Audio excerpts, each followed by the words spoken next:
Fala galera, estamos de volta, WF Cash, e hoje nós temos um convidado mais que especial, um ex-parceiro do futebol, um grande amigo, um grande irmão, que fazia acho que mais de 20 e poucos anos que a gente não se reencontrava, mas eu acredito que Deus tem um momento certo para tudo, e no momento certo Deus nos conectou, né? E a gente tem um prazer, a honra de entrevistar esse cara e estar aqui no nosso podcast, o nosso pastor, nosso irmão, o pastor Ribinha. Seja bem-vindo, meu irmão. Meu amigo Anderson, eu que te agradeço pelo convite. Para mim é uma honra, um privilégio estar aqui contigo, com a tua audiência. Te parabenizar pelo trabalho que você vem desenvolvendo, né?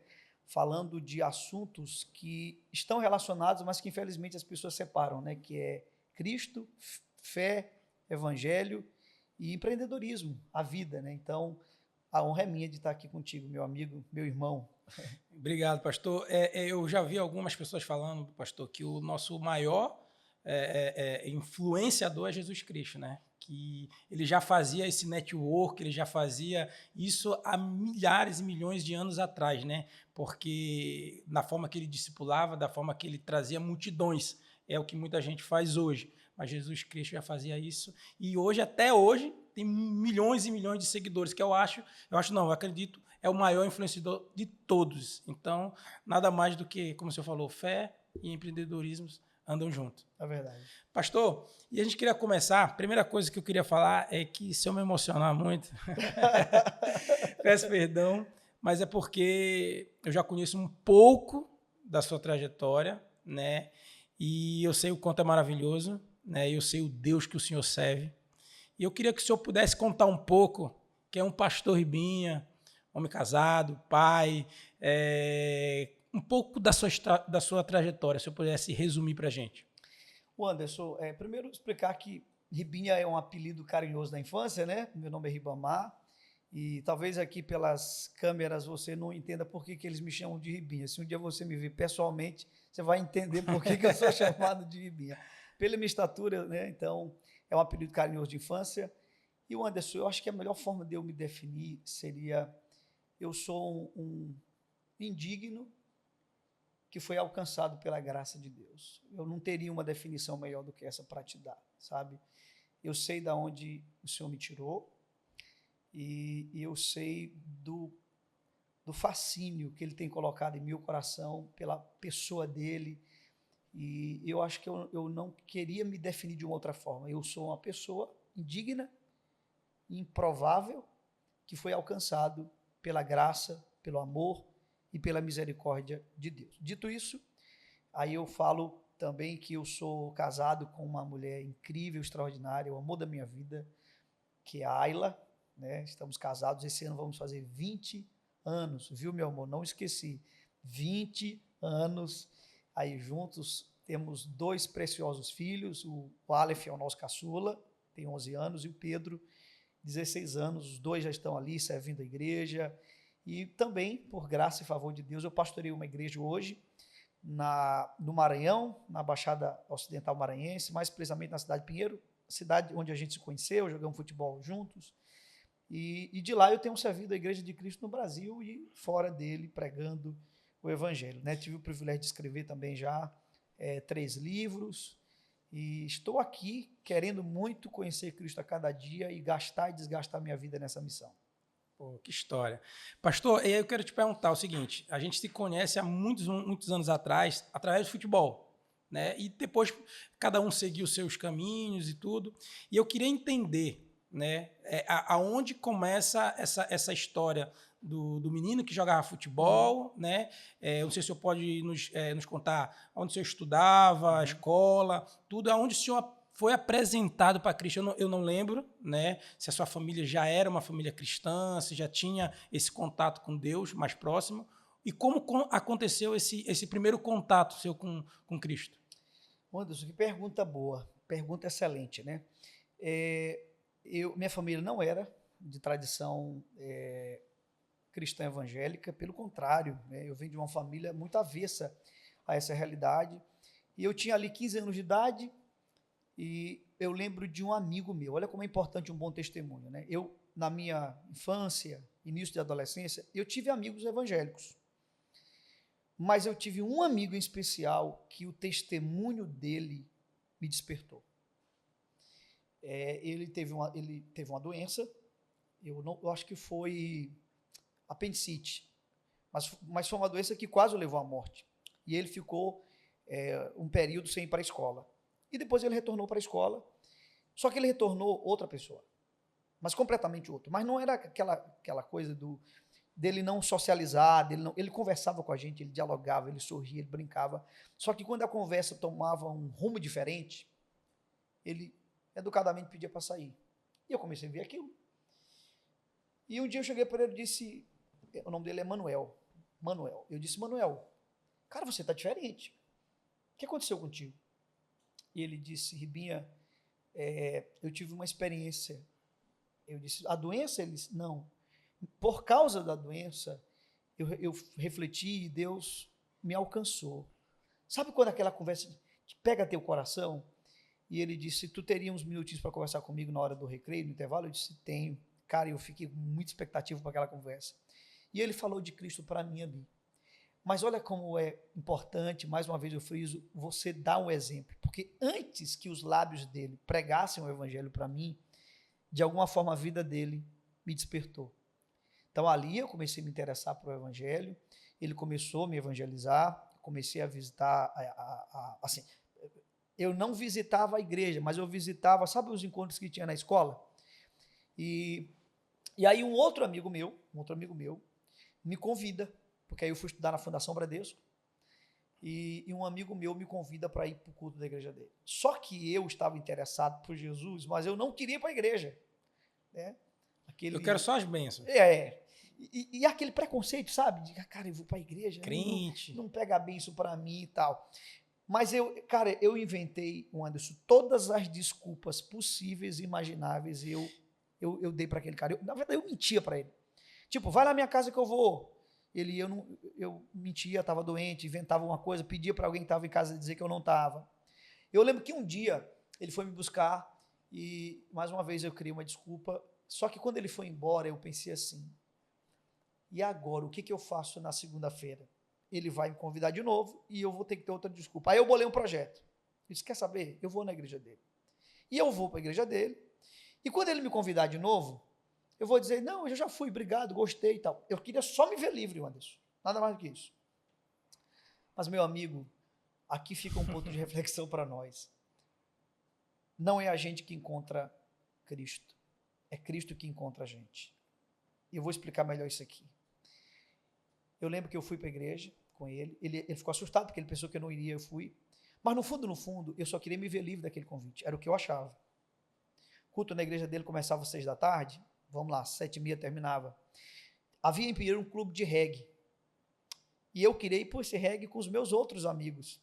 Eu lembro que eu saí e disse, a gente combinou mais cedo, eu disse, olha, nós vamos para o reggae e tal, e a gente vai chegar, mas vocês não vão entrar, vocês vão me esperar. Aí eles perguntaram, que horas? Eu disse, 9. Eles disseram, não, 9 está muito tarde. Eu disse, não, 9 horas. Mas por quê? Eu disse, não, porque eu tenho um compromisso. Aí eles perguntaram, tu vai para onde? Eu disse, ali. Ali aonde? Eu disse, ali. Eu não queria dizer antes que eu ia para a igreja. Resumindo, os amigos foram pro reggae. Muito careta indo para a igreja. Careta. E eles foram, a ideia era me esperar. Só que quando eu cheguei no culto, Anderson, eu nunca tinha entrado numa igreja evangélica na minha vida. Eu não sabia, vocês vão achar graça, mas eu não sabia nem como me comportar no culto. Por exemplo, o pastor abriu o culto e disse assim, irmãos, vamos ficar em pé. E eu pensei aqui comigo, irmãos, vamos ficar em pé. Eu não sou irmão dele ainda. Então, é para eu ficar ou não? Cara, eu não sabia como fazer. Aí, fui ali me adaptando e tudo. Mas eu confesso para ti que a música não me chamou a atenção. Eu queria ir embora dali. Todas as minhas afeições, todos os meus desejos estavam no reggae. Eu queria que terminasse aquele culto. E aí, quando o pastor disse assim, vamos ficar em pé. Aí eu pensei, vai terminar, que coisa boa. Eu vou agora para o meu reggae. O Anderson, eu não sei te explicar. Quando ele diz, vamos ficar em pé. Frações de segundo, milésimos, eu não sei. Em algum momento, eu que não queria saber, naquela hora, de Cristo, eu queria ir para o reggae. De repente, eu passei a desejar Cristo com toda a minha força. Quando eu vi, eu estava na frente. Nunca imaginei na minha vida que eu seria crente, muito menos um pastor. E estou eu aqui, né? Meu Deus, eu tinha 15 anos de idade, hoje eu estou com 42 anos de idade. Mas aí eu preciso retornar a esse ponto, né? Que não é a gente que escolhe Cristo, Anderson. É Cristo que nos escolhe. Dizem que a conversão mais importante para a história da igreja, depois do apóstolo Paulo, foi a conversão de um homem chamado Agostinho de Hipona. Ele é um dos pais da igreja, uma referência para todo mundo, até católicos, protestantes, todo mundo respeita a figura histórica de Agostinho. E a tradição da igreja, a história vai dizer que um dia ele estava conversando com um bispo da cidade de Milão, chamado Ambrósio. E o Agostinho era muito inteligente, né? Estudava filosofia, e aí ele levantou e disse: Ambrósio, como é que eu faço? Eu preciso encontrar a verdade. Eu já li Platão, eu já li Sócrates, eu já li todos os filósofos, eu estudei os maniqueístas, que era uma religião da época, eu fiz tudo, mas eu quero a verdade, como é que eu acho a verdade? E aí a história vai dizer que o bispo se levanta e dá um murro na mesa, assustando Agostinho, e ele disse: jovem, pare com essa arrogância sua. O homem não encontra a verdade. É a verdade que encontra o homem. Porque a verdade não é um dogma, a verdade não é um conceito, a verdade não é uma filosofia, a verdade não é uma doutrina, a verdade é uma pessoa, é Cristo. A história vai dizer que Agostinho fica, sabe? E ali Cristo o encontra. Então eu diria para ti que ali Cristo me achou. Te dando um outro exemplo aqui que eu gosto, que é do Spurgeon. Spurgeon foi um dos grandes pregadores da história da igreja, um inglês, né? E ele, conhecido como o príncipe dos pregadores, para você ter uma ideia. E ele disse que um dia ele queria saber se a igreja dele estava entendendo o evangelho. E ele fez uma pergunta para os irmãos. A pergunta foi: como que você encontrou Cristo?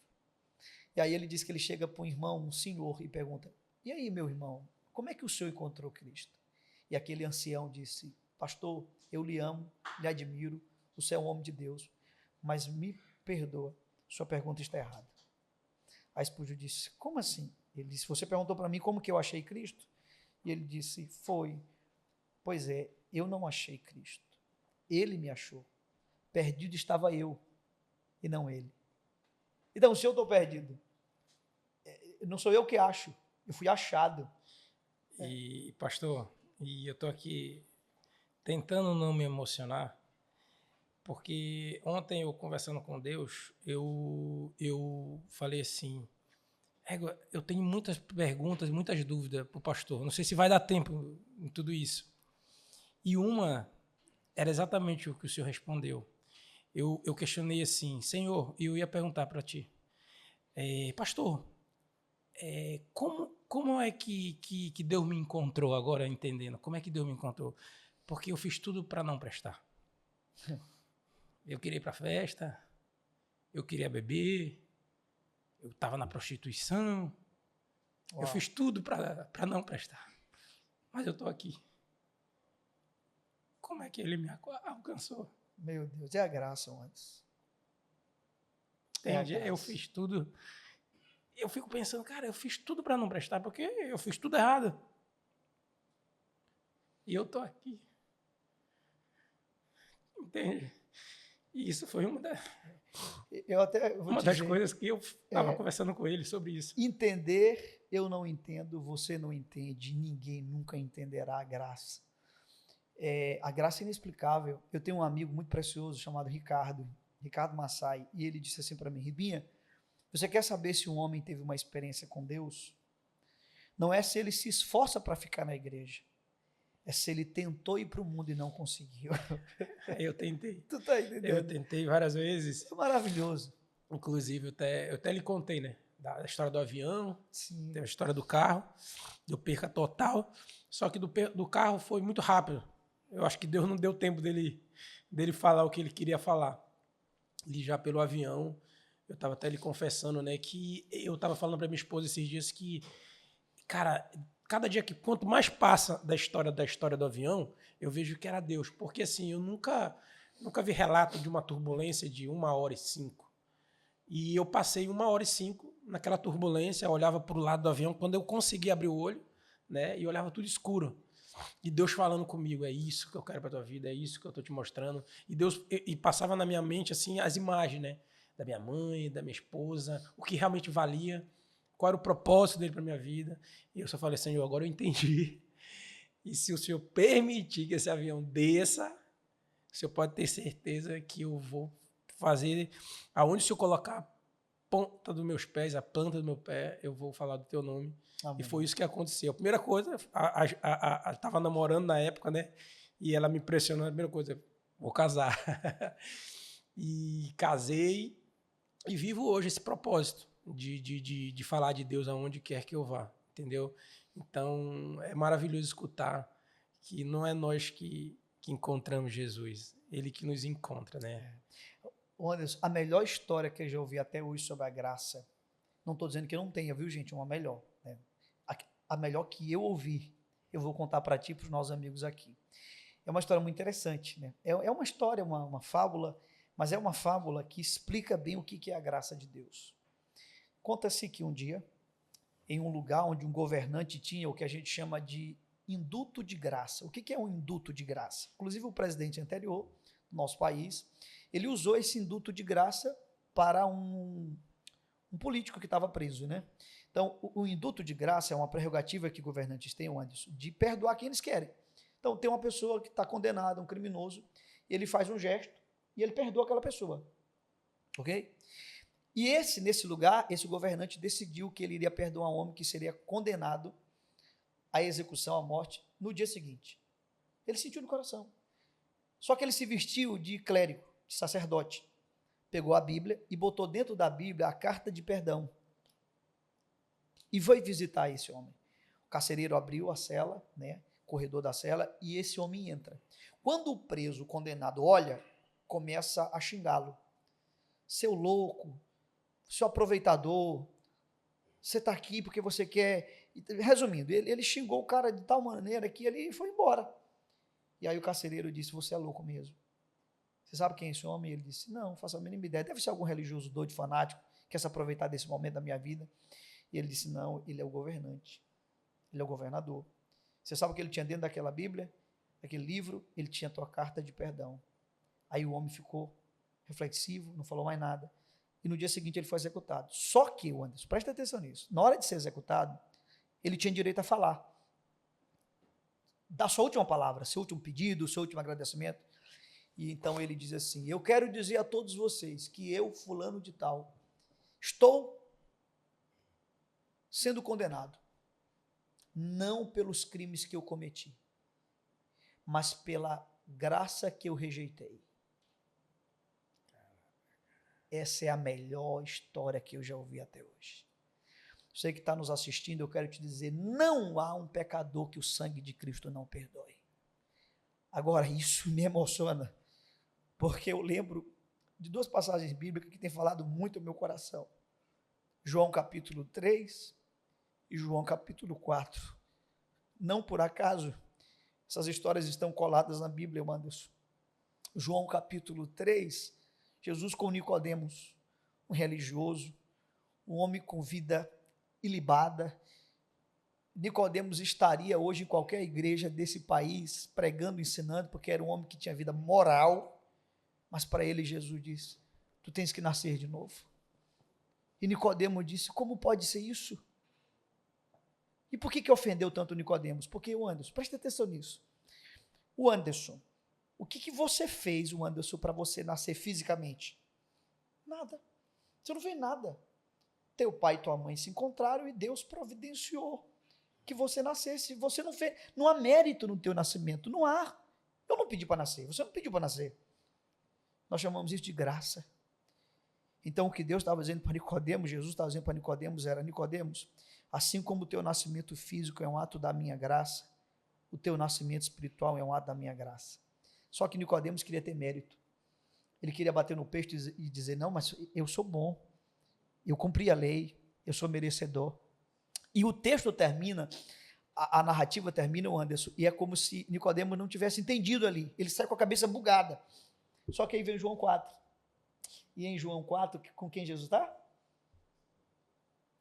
Com uma prostituta, o Anderson. Com uma mulher de vida, sabe? De vida suja, de vida indigna, imoral. Só que aquela mulher, em um dado momento da conversa, ela diz para Jesus: dá-me dessa água. Ela recebeu. Por quê? Porque é mais fácil um pecador encontrar graça do que um religioso. Porque o pecador sabe de uma coisa: eu estou sujo, eu sou pecador. Eu careço da graça de Deus. Então eu digo para todo mundo: traga-me o melhor de todos os religiosos. Ele será reprovado pela lei de Deus.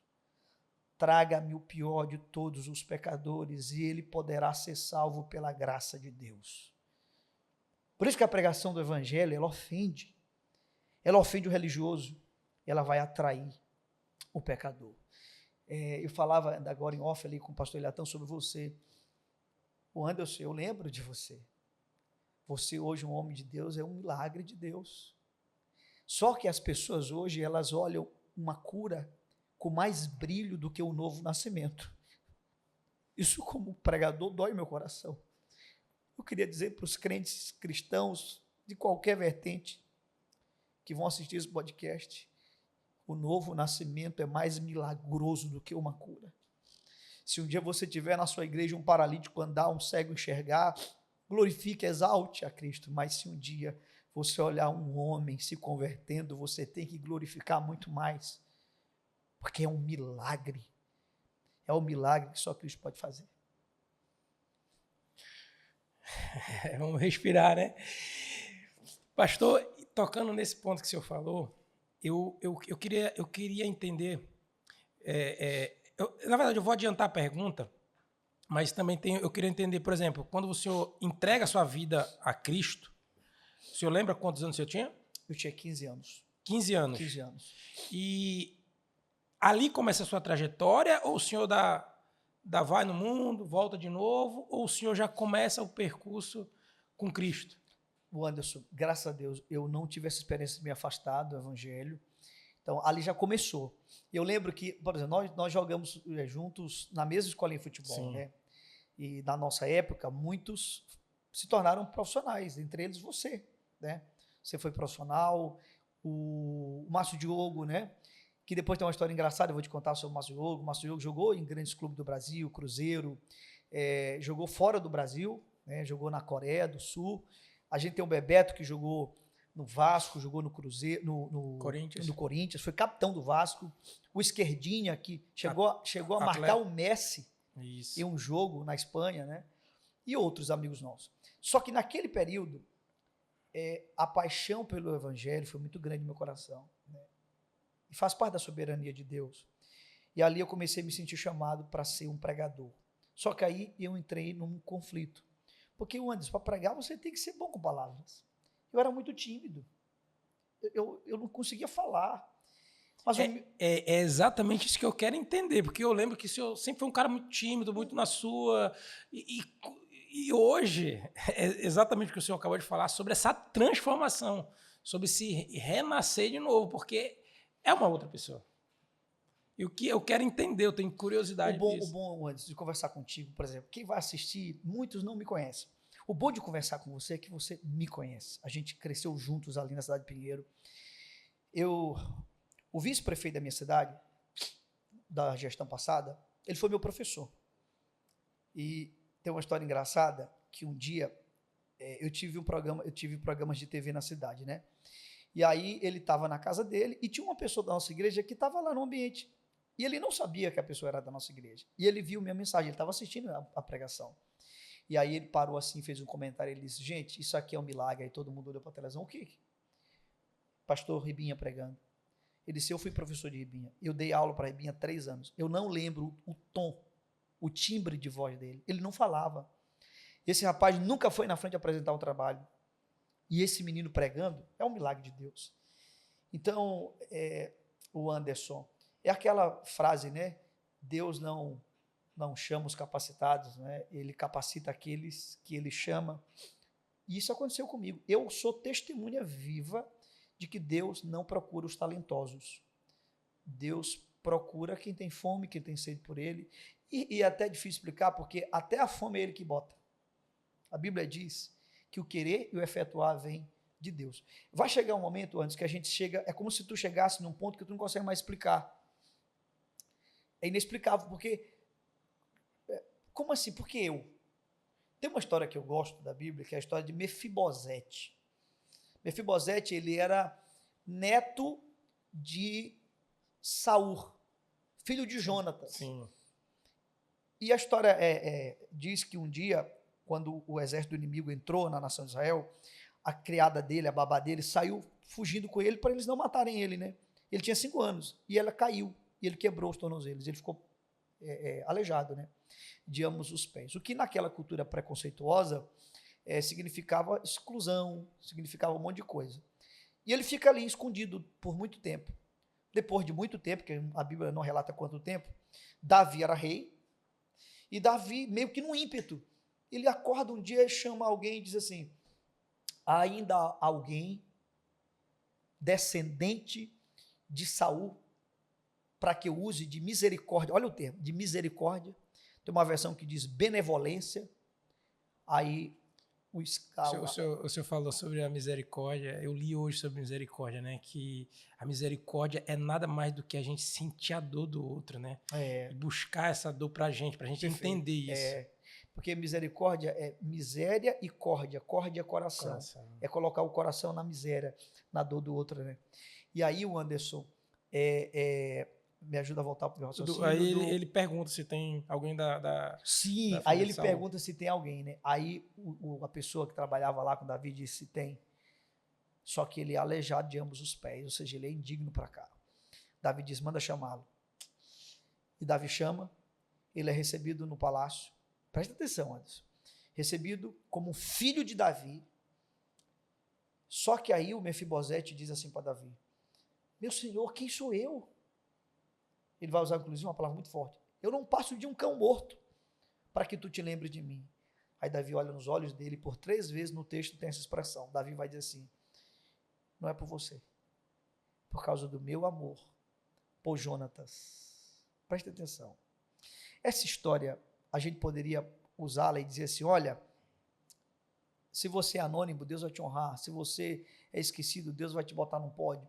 Mas não é sobre isso, Anderson. Essa história é sobre um amor maior. Então, aqui essa história não é sobre nós. É sobre um amor maior. O amor do Pai para com o seu Filho Jesus. E todos nós somos indignos. Só que aí tem um detalhe. Isso é a coisa mais linda, Anderson. Naquela época, as mesas eram baixas. Não tinham cadeiras como hoje. E os pés ficavam vistos para o lado. E ele chamou Mefibosete para sentar na mesa. Então a deficiência dele seria vista, ok? Uhum. Só que como era uma mesa real, tinham espaçosas, grandes cortinas. E aquela cortina cobria.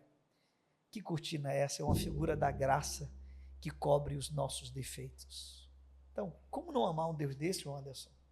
Perfeito. Como não servir um Deus desse, não é, meu amigo? Então, assim começou a minha jornada com Cristo. O senhor falou algo, pastor, o senhor pode até me corrigir se de uma certa forma não estiver certo dessa forma, mas alguns anos atrás, eu sempre falava assim, que as pessoas, eu conversava com as pessoas, né, e falava assim, cara, eu lutei muito, eu trabalhei muito, eu busquei muito e tal. Só que em algum determinado tempo que eu fui buscando também mais conhecimento com Deus, eu entendi que a Bíblia nos diz que nós não temos nada por merecimento, mas sim por amor e misericórdia de Cristo. É isso. Então, ali, o cara, como assim? Então, tem muita gente melhor do que nós. Perfeito, verdade. Tem pessoas que talvez fizeram até muito mais do que nós, mas Deus nos escolheu. Ele nos encontrou. Foi a graça dele, a misericórdia dele. Então, hoje, pastor, aonde eu vou e com que eu falo assim, cara, tudo que eu fiz é bacana, tudo, mas Deus me alcançou. Foi a misericórdia dele, foi a graça dele. Eu não tenho nada por merecimento.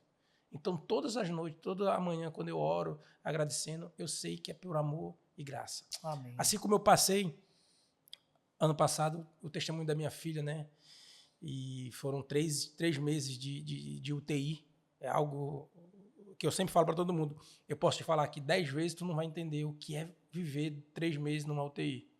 E aí, uma das orações que eu sempre fazia, pastor, eu falava para a igreja que estava orando muito por nós, e a gente conversando muito com Deus, que eu falei para Deus, independente do que fosse acontecer, eu ia estar lá no púlpito, louvando e agradecendo. Amém. Não sei se com minha filha nos braços ou sem ela, porque eu sabia, eu entendia que era a escolha dele, e ele sempre tem a melhor escolha para a gente. Verdade. Então, ele permitiu que a Esté fosse um milagre, e para a honra e glória dele, nós fomos lá no púlpito agradecer, entregar, né, que os nossos filhos são a herança do Senhor, né, pastor? É isso. Então, foi isso que eu sempre fiz. E dentro disso, pastor, eu queria lhe perguntar, certo? Se eu começo a sua caminhada com Cristo, certo? E aí também eu queria entender como é que começa essa ideia, esse propósito de ser pastor, cara. Aquele cara tímido, pregando, e todo mundo, cara, tu tem que conhecer o pastor Ribinha. Não, mas eu já conheço. Não, mas o pastor Ribinha, a história que ele faz ali em Pinheiro, a igreja dele.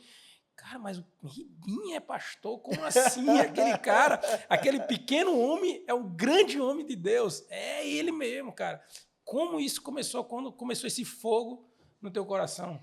O Anderson, assim, eu começava a ouvir pessoas pregando, Anderson, e é como se minha mente saísse dali e eu me via pregando.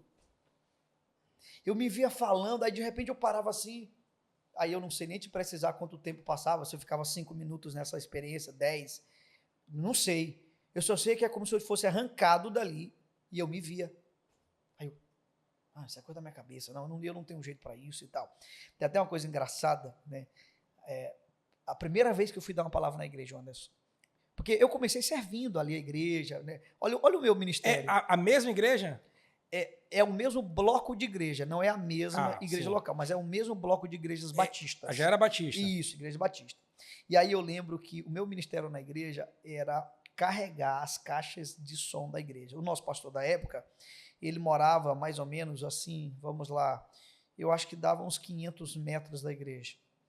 E, infelizmente, eles roubavam o som e materiais, né, microfone da igreja. Então, o que se fazia? Todo culto desplugava as coisas e levava para casa do pastor. Tinha um quarto lá, virava depósito. E quem carregava essas caixas? Eu e um outro amigo chamado Nildo, que, coincidência ou não, hoje é pastor.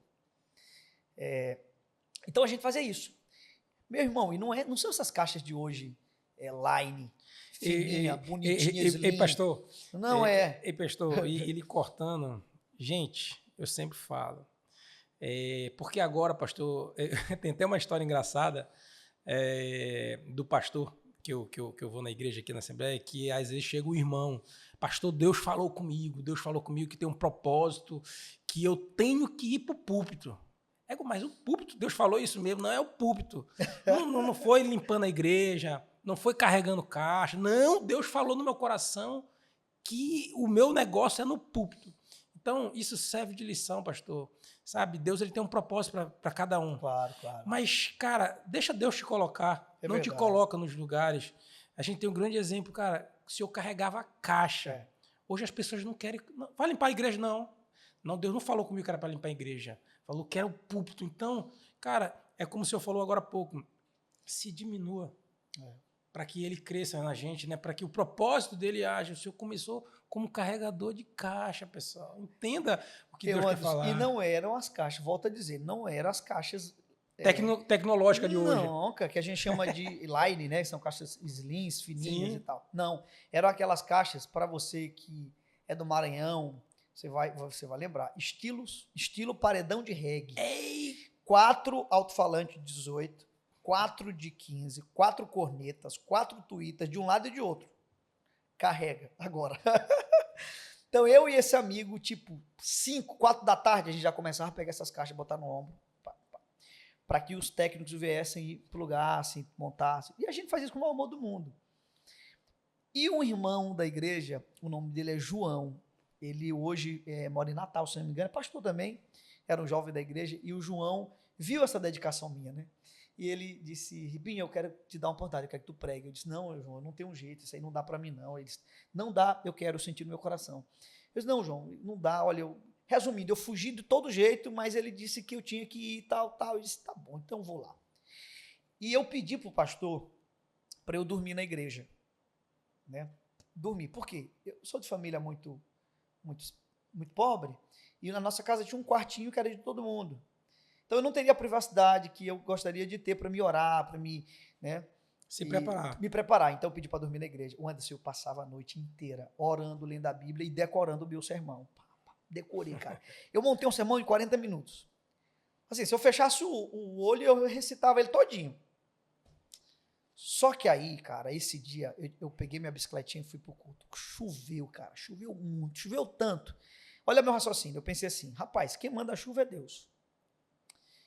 E Deus sabia que eu ia pregar. E ele botou essa chuva, ora, vai diminuir. A dedução óbvia é que ele não quer que eu pregue. Isso é coisa desse pessoal. Isso não vai dar certo. Mas aí eu queria ir pro culto e eu fui, cheguei molhado. Na época, os microfones da igreja não eram sem fio. Aí o líder de jovem da igreja, da juventude da igreja, disse assim, Ribinha, tu não vai poder pregar hoje porque tu tá molhado. E se você pegar esse microfone aqui com fio, vai te dar choque. E eu dentro de mim, eu disse, não, de boa, eu sei que eu não tenho chamado para isso. Beleza. Então assim eu fiquei, descansei, o Anderson. Cara, terminou o louvor, não sei o que deu na cabeça desse cara. Ele olhou assim para mim e disse, a juventude, não tinha muita gente, poucos jovens, acho uns 30, 40 jovens, e ele disse, gente, olha, eu até disse para ele que ele não ia pregar hoje. Quando ele falou isso, Anderson, me deu taquicardia, cara. Eu digo, eu não acredito que esse cara vai fazer isso comigo. E ele disse, mas eu senti no meu coração de chamá-lo para dar uma palavra. Ribinha, sobe aqui e prega. Meu amigo. Apagou tudo que eu tinha estudado. O famoso branco, sabe? O famoso branco.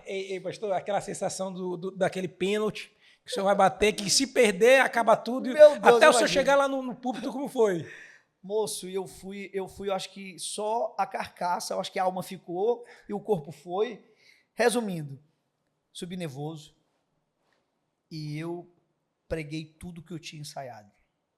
Só que eu olhei pro relógio, Anderson. Passou só 5 minutos. E eu não sei como eu consegui dizer tudo em 5 minutos que eu tinha decorado para 40, cara. E eu pensei, e agora? O que eu faço com os 35 minutos que sobraram? Aí eu tive uma ideia, já sei. Vou repetir tudo de novo. Gente, como eu tinha dito, e repeti. Só que a repetição foi pior, foi em 3 minutos. Resumindo, deu tudo 8, eu não tinha mais o que dizer, eu disse amém, passei. E eu vi todo mundo rindo, né? Inclusive, eu quero pedir, o dia que na tua igreja alguém for dar uma palavra, não for boa, não sorria.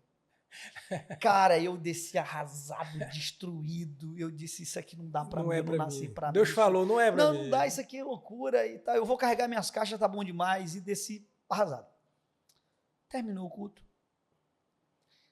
Teve uma oração da juventude. E eu participei da oração. E eu sou de uma igreja, Anderson, que acredita nos dons do Espírito Santo. A nossa igreja batista, mas ela crê em todos os dons. Cura, profecia, tudo. Língua estranha. A gente chama isso de continuista. Somos uma igreja continuista. E nessa oração, um dos nossos amigos, eu vou até citar o nome dele, né, um amigo precioso, o nome dele é Nilson. E Deus falou para o Nilson. A gente sempre lembra dessa história, eu e ele, a gente se encontra. Uma vez eu fui pregar numa cidade, ele estava lá, ele chorou tanto, eu também. E a mesma emoção que a gente sente nós dois nos encontrando aqui hoje. E aí Deus falou para ele, na hora da oração, vai lá onde o Ribinha, põe a mão na cabeça dele e diz para ele que eu vou levantá-lo como pregador do meu evangelho, que ele vai pregar o evangelho no Brasil e no mundo todo. Ele disse que ele começou a bater na cabeça dele aqui e dizer assim, está repreendido. Está repreendido. Isso aí como quem diz assim, não dá, isso é loucura, isso é na minha cabeça, eu estou querendo fazer isso para ajudar ele, que ele está tão triste, para empolgá-lo. Resumindo, ele não disse nada, guardou aquilo. No final da oração, um outro irmão, Gilvan, o nome dele, foi até onde eu estava e disse, Deus manda eu te dizer, Ribinha, que ele vai te levantar como um pregador do evangelho, você vai viajar ao Brasil e às nações da terra pregando a sua palavra. Aí o Nilson veio, me abraçou, chorou, me pediu perdão. Ribinha, me perdoa. Eu disse, o que foi, Nilson? Você nunca fez nada para mim. Ele disse, cara, Deus falou a mesma coisa comigo, tem 40 minutos, eu estou brigando aqui e eu não disse. Eu olhei para ele e disse, por que tu não disse? Ele disse, porque eu estava no culto ainda agora. Tipo, eu te vi pregando e ouvi, não dá. Caraca. Então, Anderson, é a graça. Deus pode pegar o homem mais tímido, mais despreparado, revestido com seu poder e torná-lo útil. Só que este homem não pode esquecer que essa utilidade só vem do próprio Deus. Se em algum momento ele se vai descer, ele está perdido, derrotado e fracassado. Então, ali foi o momento que eu ouvi uma palavra assim que disse, uau, sabe? Eu disse, meu Deus, eu acho que Deus está me chamando para esse negócio mesmo.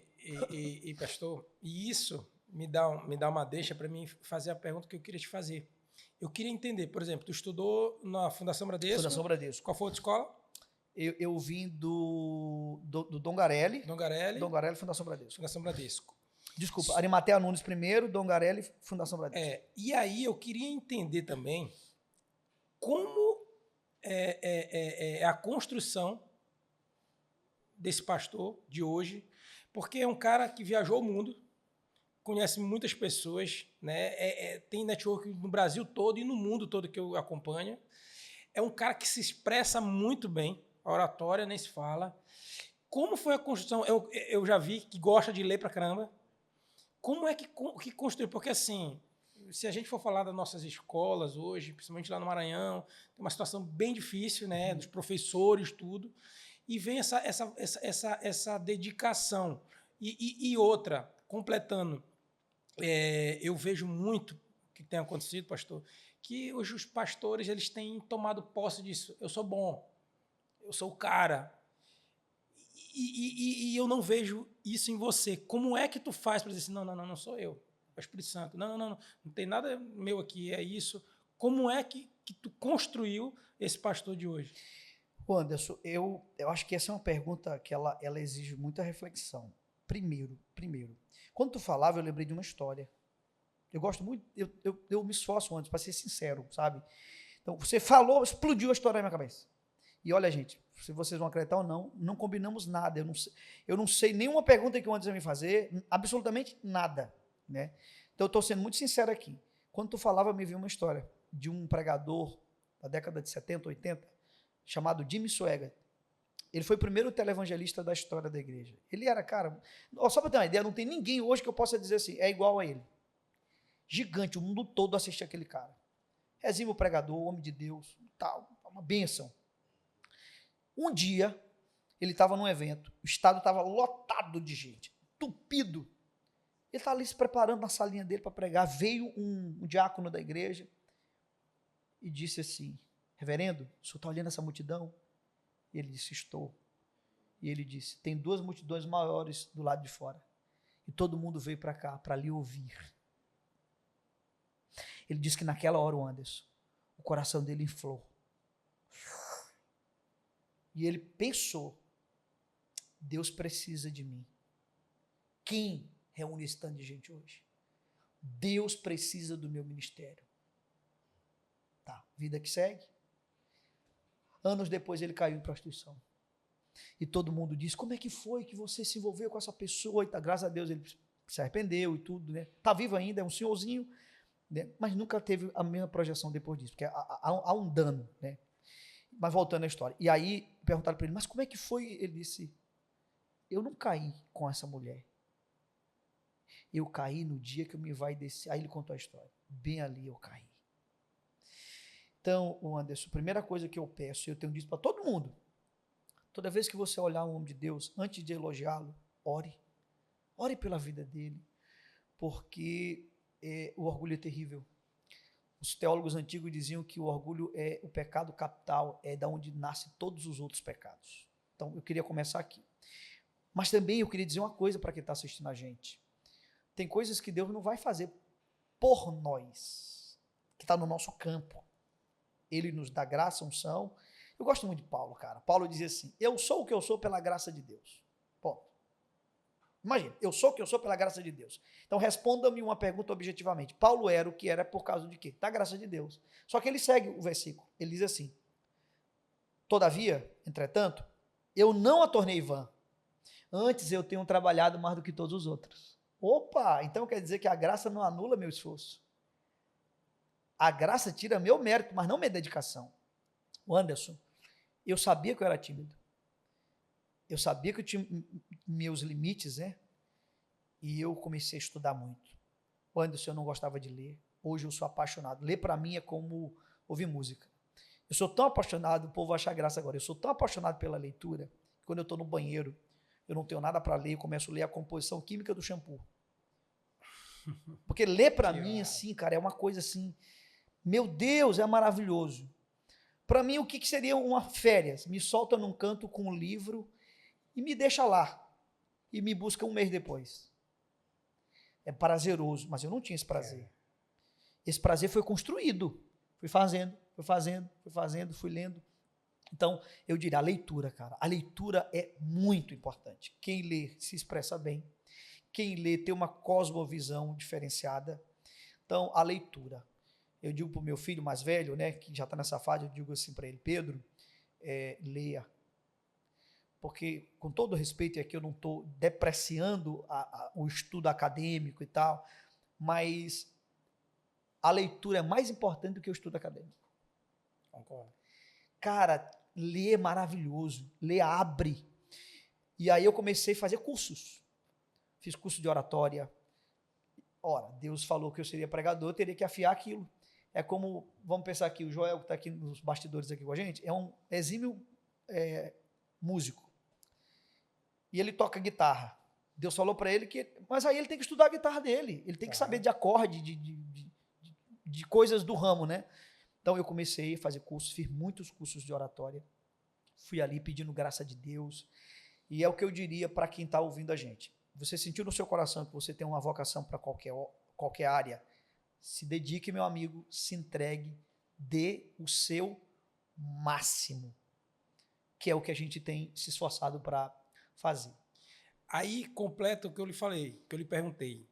Mas como é pro pastor Ribinha não se envaidecer de tudo que o senhor tem construído boa. junto com Deus, que Tá. Deus tem colocado no seu coração, porque eu vi de perto, né? Depois a gente vai tocar nesse assunto. Mas como o senhor faz para não se envaidecer? Muito Porque o Salomão fala, né, no final dos tempos dele, né? Tudo é vaidade. Tudo é vaidade. Eclesiastes. Ele fala isso. Como é que o senhor... Tá. Eu tento me proteger com limites, cercas, né? Balizadores. Pastor, só lhe cortando, porque até expressar isso direto para as pessoas entendem, porque vem muita coisa dentro disso da vaidade que eu falo. Corrupção, convites, pastor isso, pastor aquilo, pastor vem para cá, todos. E no meio desse negócio aí, englobado, é muita gente de mau caráter, né? que quer usufruir daquilo que o senhor construiu, né? De tudo aquilo que o senhor fez ali em Pinheiro, na região do Maranhão e outros lugares. Né? Então eles querem, vamos chamar o Ribinha para cá, vamos buscar para cá, para tentar, de uma certa forma, lhe corromper. E às vezes, Anderson, por trás de um bom convite, pode ter uma estratégia muito, muito perigosa. Né? Então a gente tem que estar... vigilante. Então, o que eu faço para tentar me proteger disso? Primeiro, lembrar que eu fui encontrado pela graça de Deus, que não há mérito em mim. E, rapaz, isso é maravilhoso, meu amigo. É possível... Olha, isso aqui é forte, eu sinto que Deus vai falar com pessoas com isso aqui. É possível ser rico e ser infeliz. É possível ser famoso e ser infeliz. É possível ser saudável e ser infeliz. É impossível ser grato e ser infeliz. Eu tento no meu coração nutrir a gratidão. A gratidão. A gratidão de quem sabe que foi encontrado pelo Senhor. Tem dias, eu gostaria de ser honesto contigo, não são todos os dias, eu gostaria que fosse todos os dias da minha vida, mas tem dias, o Anderson, que eu acordo e meu coração está tão tomado de gratidão a Deus que olhar para minha esposa é suficiente para eu chorar. Senhor, eu não merecia essa mulher é um tesouro na minha vida. Olha para meus filhos. Cara, eu sento para tomar um cafezinho, eu vou tomar um banho, a água cai no meu corpo, eu digo, meu Deus, que coisa maravilhosa. É um presente do Senhor. Então, essa é uma coisa que eu faço intencionalmente. Um outro ponto importante é a figura da minha esposa na minha vida. porque para todo mundo fora eu sou pastor que prega. E ela é a pessoa que faz eu saber que eu sou de barro. Sabe? Que eu sou de barro. Então ela tem essa função de Deus na minha vida de dizer... Porque em casa, todo herói tira a sua capa. Em casa, todo guerreiro tira a sua armadura. Por detrás da armadura, tem um homem frágil. Eu queria dizer uma coisa antes que tem mexido muito comigo. Não existem grandes homens de Deus.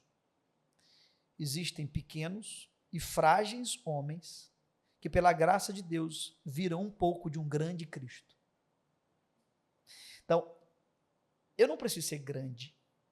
Eu preciso ser temente e obediente a Deus. Porque o grande dessa equação é Deus. Então, nutrir disso é bom. Protege a gente. E, terceiro e último, é pedir mesmo, sabe, para os amigos, ore por mim. Esteja orando, sempre para que Deus nos guarde o nosso coração de qualquer tipo de vaidade, né? Qualquer tipo de vaidade. Então, é o que eu faço intencionalmente para que a gente seja protegido. E também dando permissão para amigos. Eu tenho amigos preciosos e a gente tem que ter, viu, Anderson? Todo mundo tem que ter na sua vida amigos que metem o dedo na cara e dizem assim, isso aqui tá errado. Isso aqui tu não deveria ter falado. Então eu tenho alguns amigos que têm essa liberdade comigo. Impressionante. E pastor, eu estava falando um dia desses agora, semana passada, sobre isso, que as pessoas têm confundido muito o que é prosperidade. Prosperidade é o que o senhor acabou de falar. É você olhar para sua esposa e será que eu merecia tudo isso, Senhor? Olhar para os teus filhos e assim, cara, como eu sou rico. Essa água, né? Porque hoje eu tomo um banho com um chuveiro quente, mas eu não tinha nem chuveiro na minha casa, tinha um buraco. Eu não tinha sanitário, por muitos e muitos anos eu vivi sem sanitário, cara. Né? Então, eu penso da mesma forma, que agora tem uma frase clichê que todo mundo fala, né? Eu sou rico do que o dinheiro não compra. Mas será que tu vive mesmo isso? Será que tu faz mesmo isso? Tu dá valor à tua esposa? Tu dá valor aos teus filhos? Dá valor à cama que tu tem? Porque muitos não têm cama. É verdade. Né? E o senhor falou algo que eu falo isso direto, não só para os meus amigos, mas para minha família. Quer ser feliz? Tem um coração grato. E também sirva. Nós gostamos muito de ser servido. Gostar de chegar na casa dos outros e o cara te oferecer um banquete, chegar na cidade do outro, o cara ir lá, mas será que tu tem servido? E eu aprendi isso, pastor. Ter um coração grato e servir. Cara, eu fico muito feliz. Ontem aconteceu uma situação comigo que eu sempre faço em off, e posso confessar aqui, eu sempre vou no supermercado e eu não tinha o que comer. E hoje eu vou no supermercado e posso escolher o que eu quero. E aí eu sempre compro cestas básicas a mais. Aí o senhor me pergunta, para quê? Para que o Senhor me direcione. Eu não sei para quem é, mas eu sei que o Senhor vai me direcionar. E Ele me coloca numas situações maravilhosas que eu guardo para mim em off. Né? Porque, mas WF, tu posta tudo. Não. A rede social é enganosa. Eu posto talvez 5% do que eu vivo. 95% eu faço em off, com Deus. E Ele me coloca em umas situações assim que não tem gravação que tira aquilo do meu coração, sabe? Então, assim, Deus ele trabalha em nossos corações de uma forma quando a gente é grato e quando a gente serve. A gente entende o que é o amor dele. Verdade. E o que é felicidade. E é isso que eu tenho trabalhado também no meu coração, sabe, pastor? E o Anderson, e essa gratidão de quem sabe que foi aceito, ela muda tudo. Muda tudo. Porque vamos pensar aqui. Se eu e o Ribinho achasse, e você, o Anderson, achasse que fomos nós que escolhemos Deus, aí eu poderia pensar que, não. Um dia eu estava numa igreja, eu ouvi uma pregação, eu sou inteligente, eu entendi, eu me posicionei e eu mudei minha vida. Beleza. Eu vou perder minha salvação ao pensar assim? Acho que não. Mas eu vou perder a beleza da salvação. Eu vou perder a alegria da salvação. O deleite de ser salvo. Davi, tem um dado momento, acho que é o Salmo 52, que ele diz assim, Senhor, 51 acho, torna a dar, 51, né? 51, 12. torna a dar-me a alegria da tua salvação. Ele não está pedindo a salvação, porque ele não perdeu a salvação. Ele perdeu o quê? A alegria. Tem gente, Anderson, que não perdeu a salvação, mas perdeu a alegria. Não tem mais alegria de ir para a igreja, não tem mais alegria de ler a Bíblia, não tem mais alegria de servir. Então, está presente a alegria da salvação. E quando você sabe que você foi encontrado por Deus, que Ele te achou, o Anderson brota do coração. Tu já assistiu The Chosen? Ainda não. Cara, Assisti algumas cenas, mas eu quero assistir desde o começo, porque agora vai vir o novo agora, que é uma parte muito forte, que é do... Eles postaram esses dias, cara, que eu estava até comentando. Ai, é uma parte muito boa da Bíblia e eu vi muita gente comentando sobre isso. Aí eu disse, não, cara, eu vou assistir desde o começo para me entender. Eu não vou te dar spoiler para não atrapalhar a tua experiência, mas eu vou te dizer uma coisa que eu posso te falar, que não vai comprometer quando tu assistir. A cena da Samaritana. Meu amigo, a cena da Samaritana é impossível não chorar naquilo ali, cara. É lindo. Em contraste com Nicodemos, que é uma cena desesperadora, né? Você não perceber que tudo é um ato da graça de Deus. Ontem eu falava uma coisa na igreja que eu oro para que a igreja tenha entendido. O céu e o inferno não são realidades, não são lugares para onde o homem está indo depois que ele morre. São realidades de onde o homem está vindo antes da morte. Então, o ser humano, Anderson, nesse mundo, ele já está ou em Deus ou no inimigo. Não tem um caminho neutro. Não tem meio termo. Não tem meio termo. E pastor, tem muita coisa que eu passaria aqui horas e horas. Mas uma das coisas que eu queria entender, o senhor teve uma experiência na política. Exatamente. Como é que surgiu isso? O senhor pode nos dividir conosco aí essa sua experiência, o que o senhor achou, o que aconteceu. A gente já até conversou em off, Sim, né? sim. Eu perguntei essa mesma Foi pergunta. lá em Pinheiro, quando a gente teve. E eu queria que o senhor nos respondesse. O Anderson, essa história ela é bem longa, eu vou tentar resumi-la aqui. Como eu te falei, nós somos de uma igreja que acredita nos dons do Espírito Santo, certo? E há uma pessoa que ela é muito querida, muito respeitada no estado do Maranhão, e indícios, provas de que ela é uma profetisa de Deus, sabe? Pessoa testada e provada de que Deus usa ela nessa área. Ela chegou para mim e disse assim, você será candidato. Você vai ser candidato, você terá muitos votos. Teu nome aparecerá entre os eleitos, mas tu não será eleito. Mas em julho de 2020, tu te senta numa cadeira que Deus preparou para ti. Será espinhosa, dolorida, mas Deus vai te usar lá. Quer dizer, eu disse, meu Deus. E tinha um amigo meu que ele gravou tudo. Está tudo isso em áudio. Resumindo, eu entendi que Deus queria. E outra coisa, foi falado que seria uma experiência cíclica. Ou seja, teria começo e teria fim. Só que eu imaginei que seria um pouquinho mais longa do que foi. Resumindo, eu fui, o Anderson, eu nunca tinha sido candidato a nada, nunca tinha sido filiado em partido, nada, sabe? Se fosse uma estratégia, o que eu usei foi péssima estratégia, porque a eleição foi outubro. Eu fui dizer que eu era candidato em abril. Vamos lá, abril, maio, junho, julho, agosto, setembro. 5 meses para você fazer uma campanha para deputado. Para quem nunca tinha sido. Nunca tinha sido num estado que tem 217 municípios. Para encurtar a história, Anderson, pela graça de Deus, nós tivemos quase 15 mil votos. Fomos votados em 177 cidades do estado do Maranhão.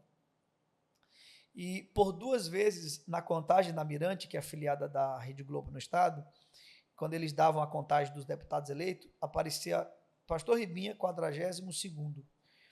Eu estava lá na relação dos eleitos. Em um dado momento, vai chegando as urnas, vai contabilizando os votos e tal. Eu saí e entrou um outro e eu fiquei suplente. Primeiro suplente. Pois o Anderson, quando chegou em janeiro de 2020, o presidente da Assembleia me chama para uma conversa. Ele disse, Ribinha, há um pedido aqui na Assembleia, né? E esse ano você assumirá. Primeira pergunta que eu fiz, que mês será? Ele disse agosto, segunda quinzena de agosto. E eu só comigo, mas Deus falou, Júlio, tá, mas eu vou ficar comigo aqui, isso é uma experiência particular e tal. Meu amigo, eu estava pregando, eu vou te dizer até onde eu estava pregando, numa cidade chamada Governador Nunes Freire, e era um acampamento, e lá não pegava sinal de telefone. Quando eu entro em área, várias chamadas, e aí um áudio do secretário da Assembleia Legislativa. Pastor, me chamou até deputado na hora, deputado, compareça aqui terça-feira com todos os seus documentos que você tomará posse na Assembleia Legislativa, faltando 3 dias para terminar o mês. De julho. Aí eu chamei o presidente da Assembleia depois e disse, me explica uma coisa. O que aconteceu? Por quê? E ele olhou assim para mim com aquela cara, como que disse, faz alguma diferença, pastor? Aí eu mostrei o áudio para ele. Eu disse, presidente, Deus falou comigo 2 anos antes que eu iria assumir neste mês aqui.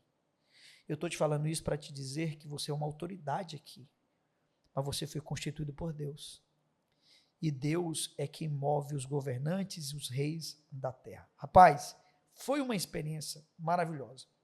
Só que aí, imagina, eu tive 15 mil votos. Todo mundo, pastor Ibinha vai vir de novo. E assim, quem entende de política, o Anderson, dizia que se eu continuasse, hoje eu seria deputado no estado do Maranhão. Eu fui suplente, assumi, mas todo mundo dizia que eu seria, né, eleito, porque era meio que um fluxo natural. Mas aí eu fui orar e eu lembrei da palavra. A experiência era cíclica. Fechou tua missão na política. E eu fiquei muito feliz, porque eu sabia que ali seria um momento muito difícil. Né? Mas o fato de eu ter saído da política não quer dizer que eu criei um discurso moralista dizendo que crente não deve estar na política. Pelo contrário, eu fui para a política para dizer para as pessoas, você pode ir, você pode nos corromper, e se você tem uma vocação, vá. Porque tem uma premissa, Anderson, que é a seguinte, se você não gosta de política, se eu não gosto de política, nós seremos governados por quem gosta. E se nós que somos cristãos, que temos visão de reino de Deus, se a gente não se envolve, a gente está dando esse lugar para outros. O Dr. Martin Luther King, né, foi pastor, foi político, ativista político nos Estados Unidos, início do século XX. Ele até foi muito importante para acabar com a segregação racial nos Estados Unidos. E ele disse, primeiro meados, na verdade, do século XX, e ele disse assim, eu não temo a corrupção dos corruptos, eu temo a omissão dos bons. Cara, que frase poderosa. Então eu quero dizer para quem está me assistindo aqui, quem vai assistir o nosso podcast, se você tem uma vocação, vá, Deus é com você, seja vigilante, mas para você se corromper, você não precisa ir para a política, você pode se corromper em qualquer lugar. Então vá, seja luz, porque a Bíblia diz que nós somos luz. E olha, não faz sentido ser luz onde no sol escaldante de meio-dia, né? Luz tem que estar num lugar de trevas. E se tem um lugar que precisa de luzes hoje, Anderson, é a política. Eu te digo, meu amigo, porque eu tive a experiência. No Maranhão, eu digo no Maranhão, que é a minha realidade, acha-se que a casa política mais importante do estado é o Palácio dos Leões, que é onde o governador fica. Mas deixa eu dizer para vocês, não é. A casa mais importante do estado é a Assembleia Legislativa. Porque, literalmente, o Anderson, são 42 homens que definem o estado, cara. O que tu come, o que vai entrar na tua casa, o preço de tudo é ali que é definido. Então, como é importante nós termos homens de Deus. E aí, ao longo da história da igreja, tem um cara chamado William Wilberforce. Ele foi um inglês, cara. Depois vocês estudem a história dele, linda. E Deus usou ele para acabar com a escravidão na Inglaterra. E ele era um homem de Deus. Sofreu muito por causa disso, mas Deus usou ele. Pastor, e aí eu te pergunto o seguinte, então o senhor concorda que homens de Deus têm que estar na política, tem que estar, né, na política. Eu escutei eu também fiquei nessa mudança, e eu escutei um vídeo do Nicolas, que hoje é uma grande referência, e ele falou o seguinte, ele usou a cadeira, ele falou assim, essa aqui é a única cadeira que não vai ficar vazia. Ou você que é cristão, que você tem uma ideia, uma ideologia boa, você ocupa ela, ou alguém vai ocupar. Perfeito. Ela não vai ficar desocupada. É uma escolha sua. E aí eu te pergunto, pastor, a gente também conversou em off sobre isso, sobre o entendimento das pessoas que estão dentro da igreja. Eu vou te fazer, na verdade, eu vou te fazer até duas perguntas em uma. Uma é que as pessoas que estão lá dentro, a gente até conversou em off, pastor, mas eu não te queria lá, eu não votei em ti, eu gosto muito de ti, o senhor é um homem de Deus, mas eu não votei no senhor, eu acho que política não é para a gente de Deus. Tem esse pensamento dentro da igreja. O que o senhor acha sobre isso? E dentro disso, me fugiu a pergunta aqui, mas me pergunta primeiro. Tá bom. O Anderson, é danoso esse entendimento, é muito danoso. Porque se a pessoa diz assim, Anderson, homem de Deus não pode estar na política, então é o do inimigo que tem que estar? Não faz sentido, E ele cara. que vai controlar. Entendeu? E aí nós temos uma Bíblia onde José teve uma função política, Davi teve uma função política, Daniel teve uma função política, e outros que eu poderia listar aqui tiveram funções políticas. Agora, tem que ter vocação. Esse é um ponto importante. Eu quero ir porque eu quero ir. Não. Você tem vocação, você tem jeito, você tem graça, você tem chamado para isso. Se você tiver, vá. E vá entendendo que isto é um ministério. Isto é um ministério. Essa consciência de que a gente chama isso de dualismo grego. O que é o dualismo grego, Anderson? É a visão, infelizmente, danosa, acabou com a igreja, que é de achar que existe secular e sagrado. Então o cara chega para ti assim e diz assim, Anderson, o que tu faz na vida secular? Aí tu diz assim, eu sou empresário. E o que tu faz no sagrado, no ministério? Eu sou ministro do louvor da igreja. Nunca diga isso, Anderson, porque não existe separação. Você é inteiro. E você é inteiro, e aí tem uma frase que eu gosto muito da Bíblia, que é comais ou bebais, ou façais qualquer outra coisa, façais tudo para a glória de Deus. Me permita te contar algo sobre esse texto aqui, que é o seguinte, você sabe de onde vêm os melhores relógios do mundo? Suíça.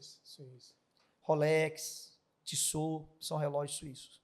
Você sabe de onde vêm os melhores queijos do mundo? Eu acho que é Canadá. Suíça. Você sabe de onde vêm os melhores chocolates do mundo? Suíça. Os canivetes, os famosos canivetes suíços. E eu poderia aumentar aqui, alongar a lista. A pergunta é, por que tanta coisa boa, excelente vem da Suíça? A gente tem que entender isso. Sim. E aí eu vou citar um livro que não é do nosso bojo, não é do nosso ambiente religioso, é da academia, das universidades. É um livro chamado A Ética Protestante e o Espírito do Capitalismo, de um cara chamado Weber, Max Weber. Ele era um sociólogo contemporâneo de Karl Marx. E na visão de Karl Marx, é óbvio que quem vai assistir aqui vai achar muito simplista, mas eu quero simplificar mesmo. Na visão de Karl Marx, o problema do pobre era o rico. Olha só, ele achava que, um exemplo, você é rico, eu sou pobre. Então você é um problema para mim, porque você está tirando de mim. Aí ele dizia, você tem que tirar do rico, porque se você tira do rico, você deságua, desemboca no pobre, e você nivela e você tem uma vida comum. Daí a ideia de comunismo. Aí Weber disse, mas onde que isso funcionou e tal? E aí ele disse, eu vou estudar e vou ver se eu encontro na história algum movimento que tenha resolvido, erradicado o problema da pobreza. E ele estuda e ele encontra, sabe o quê? A reforma protestante no século XVI. E por isso que é ética protestante, o espírito do capitalismo. Ele vai mostrar como que a mensagem protestante, evangélica, prosperou. E eu falo aqui prosperidade mesmo, eu estou me referindo financeiramente, tá? Enriqueceu, vou usar até essa palavra aqui, enriqueceu a Europa. Como? Aí chegou num cara chamado João Calvino. Olha que história linda, Anderson. Calvino ele foi chamado para a obra de Deus, e ele tinha um amigo chamado Guilherme Farel. Um dia eu estava batendo papo e Guilherme perguntou, Calvino, tu tá pensando em seguir teu ministério aonde? Ele disse, eu quero ir para Estrasburgo, é isso? É isso, Estrasburgo, isso mesmo. E aí o amigo dele disse, não, tu já pensou em Genebra? Aí ele disse, Deus me livre, eu quero é paz na minha vida. Eu quero a tranquilidade, porque a Genebra daquela época não era a Genebra de hoje. Sim. A cidade era feia, caótica e tal. Ele disse, eu quero é paz na minha vida. Aí a história vai dizer que o Guilherme Farel põe o dedo em riste assim e diz, pois que Deus amaldiçoe tua paz. E ele quase caiu, ele ficou assustado. Ele não conseguia mais dormir, aquilo assustava ele sonhava. Resumindo, ele entendeu que Deus queria ele nesse lugarzinho feio, né, pobre, e ele foi para lá. E ele pregava o quê, Anderson? Ele pregava, quer comais, ou bebais, ou façais qualquer outra coisa, façais tudo para a glória de Deus. E a mensagem dele começou a reverberar na cidade. Tocar as estruturas da cidade, em especial a política. E os políticos começaram a dizer, quem é esse pastorzinho? Ele tem que se preocupar com as coisas de Deus. Ó. Ele não tem que se preocupar com as coisas daqui. Como se o Deus do céu não tivesse preocupado com a terra. Na oração do Pai Nosso, o que diz lá? Venha a nós o teu reino. Seja feita a tua vontade, assim na terra, como é feita no céu. E aí, resumindo, pressionaram tanto ele que ele foi expulso de Genebra, entrou em depressão. Isso em que ano, pastor? Isso foi no século XVI, 1500 alguma coisa. Parece que é nos tempos atuais também, né? Pois é, né? A história se repete, se né? repete, né? E aí ele foi expulso, entrou em depressão. Anos depois a cidade colapsou tanto e os líderes da cidade começaram a pensar assim, será que a cidade ficou assim porque a gente tratou mal aquele pastor e tal? Vamos chamá-lo de volta? E eles foram atrás dele para voltar para a cidade. Eles, Deus me livre, foram os piores anos da minha vida, eu não quero mais voltar para ali e tal, tal. Aí eles disseram, reverendo, dessa vez vai ser diferente. Queremos lhe convidar para o senhor voltar para a cidade. Só que o senhor não vai mais só pregar na igreja. A gente quer lhe fazer um pedido. A gente quer implorar a você, que você leia a Bíblia e que você nos ensine a governar a cidade. Você vai ler a Bíblia e você vai, através da Bíblia, encontrar princípios de gestão, princípios de empreendedorismo, princípios de saúde. Cara, olha que incrível. E ele voltou para Genebra e ele começou a fazer isso. Tu lembra que Pinheiro tem uma vala chamada Vala do Gabião, que é um esgoto? Genebra tinha o mesmo problema, a cidade fedia. Você acredita, Anderson, que o projeto que resolveu o problema saiu de um crente? A mente dele foi iluminada, ele fez o projeto e resolveu. E a cidade começou a prosperar. Presta atenção, a cidade de Genebra prosperou. A Suíça desceu para Genebra para ver o que estava acontecendo. E aí todo mundo voltava para suas cidades e replicava o que ele ensinava. Quer comais, bebais, ou façais qualquer outra coisa. Façais tudo para a glória de Deus. Aí, Suíça rica. Só que agora não é mais a Suíça, agora é a Europa inteira desce para ver o que tinha acontecido. Para encurtar a história, o continente europeu emergiu como um continente rico. Gente, não sou eu que estou falando, é Weber que está dizendo no livro dele. O mundo era pobre naquela época. Pobre. Quem era rico? Os monarcas, os reis, imperadores e aqueles que com eles governavam. Tirando mesmo, todo mundo era pobre. Pela primeira vez, um continente emergiu rico. E da onde vem essa riqueza? Da consciência de que tudo que eu tenho que fazer para a glória de Deus. Aí os pastores voltavam pregando essa mensagem, aí os irmãos chegavam depois do culto e diziam assim, pastor, mas que pregação estranha hoje e tal, eu entendi algo, será que eu entendi certo? Aí os pastores perguntavam, tu entendeu o quê? Não, depois dessa pregação sua aqui, eu entendi que não tem diferença entre cantar na igreja e tecer a parede do muro da cidade.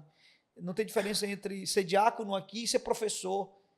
E ele disse, é isso mesmo. E o que tu faz da vida? Aí o cara dizia, eu trabalho numa fábrica de relógios. Então fabrique relógio para a glória de Deus. E tu faz o quê? Eu trabalho numa fábrica de chocolate. Então fabrique chocolate para a glória de Deus. E você? Eu trabalho numa fábrica de queijo. Cara, tu tá entendendo? Vem de um coração que diz, eu não tô fazendo um podcast. Eu estou fazendo um podcast para a glória de Deus. Eita glória. Eu não estou editando um vídeo. Eu estou editando um vídeo para a glória de Deus. Eita glória. Aí não tem como não sentir a presença de Deus, sabe? A gente sente a presença de Deus quando algo é feito para a glória de Deus. Então eu queria dizer isso. Se você tem chamado para a política, faça política para a glória de Deus. Como é que eu vou falar agora depois disso, cara? Meu amigo, deixa Deus te usar. Deixa Deus te usar. E dentro disso, pastor, nós estamos falando de quê? De fé e empreendedorismo há anos e anos atrás. E Deus coloca dois homens que ele encontrou para falar exatamente isso. sobre fé e empreendedorismo. E aí eu lhe falei sobre a política, né? O que o senhor achava, o que o senhor pensa, né? Das pessoas que estão ali dentro. Ok. E a outra que me deu, vai batendo na idade, vai esquecendo, era exatamente isso. Essas crenças que são colocadas, por exemplo, que o crente tem que ser pobre. E eu imagino como é, por exemplo, lá em Pinheiro, que é uma cidade no interior do Maranhão. Se aqui dentro da cidade, em Belém, onde a gente está, São Luís, nas capitais, acontece ainda. Não, crente tem que ser pobre. Não, crente não pode estar na política. Não, crente não pode ser um grande empresário. Crente é crente. Como é isso lá? Porque, assim, completando isso, pastor, eu vi o que o senhor fez naquela igreja. Eu até falei, eu falei, pastor, essa igreja é a igreja de capital. O que acontece aqui são coisas de capitais. O senhor não só fala de Deus aqui, o senhor fala de empreendedorismo. Né? Tem a história dos containers, para quem não sabe, cara, é algo surreal que ele pode contar aqui para a gente. Tem a história da moça lá do café, né, que o senhor me confessou. Então, assim, como é que o senhor trabalha isso para que as pessoas dizem, cara, tu é crente, mas tu pode ser um grande empresário. Tu é crente, mas tu pode ter uma grande loja. Tu é crente, mas tu pode trabalhar com chocolate. Perfeito. Como é que o senhor trabalha isso lá na sua igreja? Anderson, primeiro mudar a mentalidade, porque infelizmente o nosso ambiente, olha o que eu vou dizer aqui, a cruz, Anderson, levou os teus pecados e os meus, mas não levou nossa inteligência, nossa dedicação. Harvard, todo mundo fala em Harvard. Você sabia que Harvard foi um pastor? A faculdade de Harvard tem o nome de um pastor. Eu tive agora nos Estados Unidos, eu tive numa faculdade chamada DBU. Cara, que coisa mais linda, que coisa excelente, Anderson.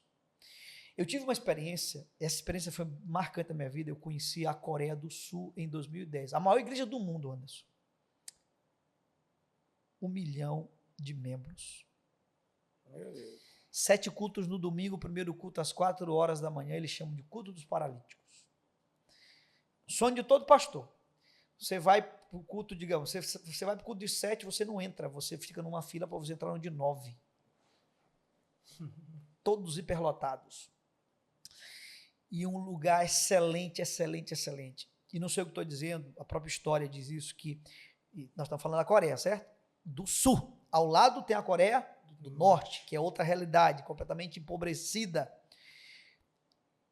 E a história começa 60 e tantos anos atrás, quase 70 anos atrás, um homem chamado David Young-Soo, tuberculoso, morrendo, moribundo numa cama, despachado pelos médicos.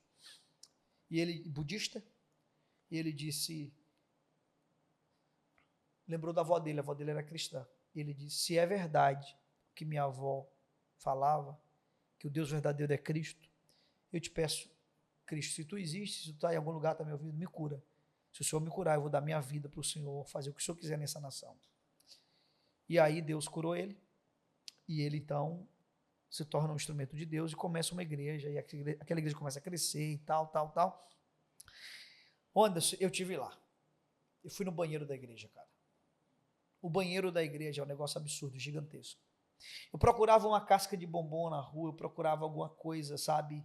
Alguma coisa que pudesse demonstrar desordem, não tinha nada.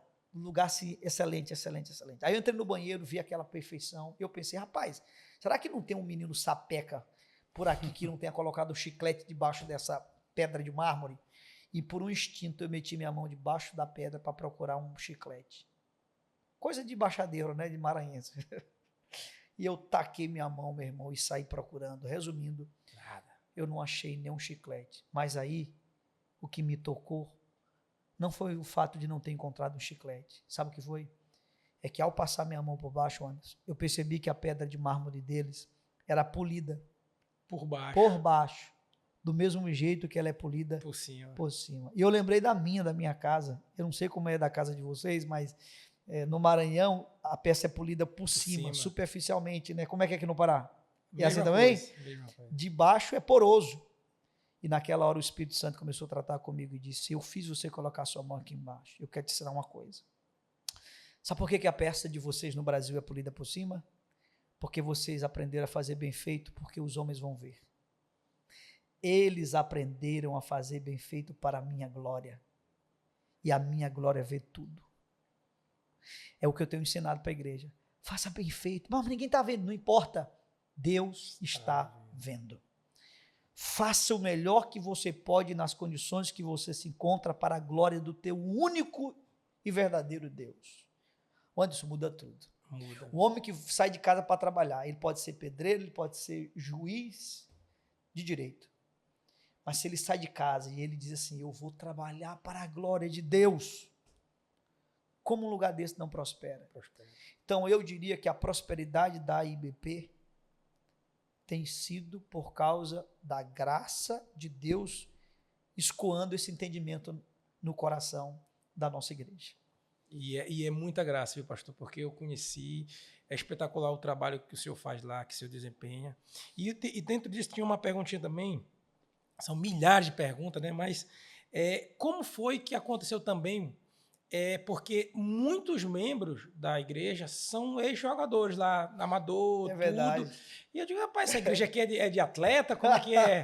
Como é que é? O pastor é atleta, chamou todo mundo. Como é que o senhor fez aquilo acontecer? Como é que foi Muito tendo bom. essa ligação? Excelente ideia, excelente ideia. O Anderson, quando eu retorno para Pinheiro, né? Eu comecei meu ministério em Presidente Sarney, que é uma cidadezinha ali perto de Pinheiro, né? Que eu tenho um carinho muito grande, a dívida de gratidão com eles. Ali eu comecei. Só que quando eu fui para Presidente Sarney, eu era o pastor Ribinha. Sim. Quando eu retorno para Pinheiro, eu sou Romarinho. Sim. Para quem não sabe, era meu apelido quando eu jogava futebol, né? Jogava estilo Romário, baixinho, fazia Exatamente, gol. exatamente. E aí era o meu apelido. Então, quando eu retorno para Pinheiro, eu andava nas ruas com minha esposa, e as pessoas, ei, Romarinho! Aí lá, Romarinho? Romarinho, isso é, minha filha, isso é uma outra história e tal. E eu comecei a perceber que eu poderia usar aquela história para a glória de Deus. Eu, cara, eu não vou perder isso aqui, não. Não vou. Então, eu comecei a alugar ginásios e começar meus amigos da bola. Bater uma bolinha, vamos estar junto. Cara, e Deus fez uma obra. Não, nós temos lá, meu Deus, são dezenas e dezenas e dezenas de pessoas que militam no esporte. Por exemplo, você conheceu o Marivaldo, né? Sim. Marivaldo, há quem diga na cidade, eu só estou reproduzindo o que a cidade fala, que ele foi o melhor jogador de futebol que a cidade já produziu. Os atacantes faziam gol demais. O pessoal, os boleiros da cidade dizem que ele foi o melhor jogador que a cidade já produziu. Hoje ele é pastor da nossa igreja, cara. Hoje ele lidera um projeto social com quase 200 crianças, ele e o Van Derbet, antigo Xuxinha. Antigo né? Xuxinha. Então, foi isso que a gente fez. A gente aproveitou aquela network, aquela rede de contato e começamos a levar o evangelho. Então, hoje nós temos um trabalho prestado na área do esporte na cidade, a cidade reconhece isso. Inclusive, tem uma escolinha, né? Temos uma escolinha, é uma escolinha hoje. Eu recebi a visita de um secretário de esporte do estado, alguns anos atrás. Ele disse para mim, pastor Ribinha, vocês não são a maior escolinha do estado, mas vocês são uma das mais organizadas que esse estado tem. Porque você conhece o Van Derbet, ele é muito organizado. Então, é uma escolinha que tem feito o trabalho. Claro, a gente quer despertar jogadores, né? Mas o nosso principal objetivo não é esse, até porque uma pequena minoria será jogador profissional. A maioria não. Você é um grande empresário. Teve a passagem pelo futebol, mas hoje você é um grande empresário. Nós temos Joel, lembra de Joel? Joel hoje médico cardiologista. Dos melhores do Brasil. Dos melhores do Brasil. Hoje está vereador. Né? O irmão dele se elegeu prefeito de uma cidade vizinha, né? Advogado, nosso amigo, jogamos bola junto. Então, assim é. Então, a escolinha tem esse objetivo de preparar homens para a vida. Que foi que o Cid fez, né? De uma forma inclusive, dele, né? A gente precisa, nós dois, falar isso aqui, né? Gente, eu e o Anderson, e, meu Deus, centenas e centenas, acho que milhares de jovens em Pinheiro, a gente deve gratidão a um trabalho social da nossa cidade, chamada Escolinha Craques do Futuro. O Cid, ele faz esse trabalho há 30 e tantos anos. É um trabalho árduo, meio que sozinho ali. Né? Por que os políticos não ajudam? Cara, esse projeto? Eu vou te dizer uma coisa, infelizmente se tem medo. Porque o projeto que tira o menino da rua, o projeto que tira o menino da droga, tira o menino do assalto. Sabe o que acontece, Anderson? Eles preferem criar um para concorrer do que ajudar o Cid, porque talvez o medo de que aquilo que dê plataforma para ele, né? Não sei, eu sinceramente não sei. Só sei de uma coisa: Aquele homem é um guerreiro, um lutador, faz um trabalho incrível, respeitadíssimo. E aquilo é vocação, cara. É isso mesmo. Porque Isso é vocação. Ele gosta. não ganha. Eu sei disso, é verdade. Ele tira do dele para manter aquele projeto. E agora mesmo, vários jogadores. A gente jogou, nós dois. Bateu uma bolinha. Eu e o Anderson, 40. Aí jogamos com os meninos de 15, 16 anos de idade. Inclusive, o Anderson fez um gol ainda. Fez um gol. Eu não consegui fazer o gol. Atacante não conseguiu fazer o gol. O Anderson Meia fez um gol, brincamos. E tu viu que os meninos têm talentos ali. Sim. Meninos que são, né, acima da curva. Então, a gente quer registrar isso aqui, né, Anderson? Verdade. E que nossa Deus gratidão, abençoe ele, né? Assim, de que hoje é um cristão, servo de Deus. Da igreja. Da nossa igreja, tá lá servindo Jesus, fazendo um trabalho. Um grande abraço do nosso amigo Cid. E deixa eu te falar, pastor. Pastor, dê uma dica ou algo assim. Como é que nós fazemos para nos desprender de tudo isso que nos afeta? Que é o orgulho, que é a arrogância, que é a falta de humildade, que é esse...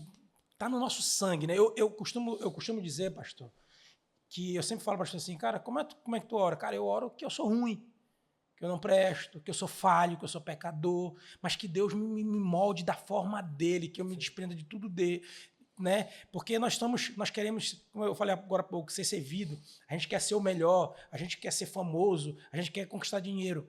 E quando eu me desprendi de tudo isso, as coisas funcionaram. Que o senhor falou no começo da sua oração, né? Que a gente diminua e que ele cresça.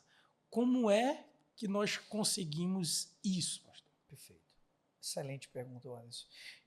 Anderson, eu acredito que o grande erro da igreja hoje é querer um cristianismo sem o Cristo. Um grande escritor da história da igreja, A.W. Tozer, ele dizia assim: o maior inimigo do cristianismo não é o anticristianismo, é o subcristianismo. O que ele queria dizer é que não é nosso inimigo o cara que fica batendo contra a gente, mas é o cara que está mais ou menos, sabe?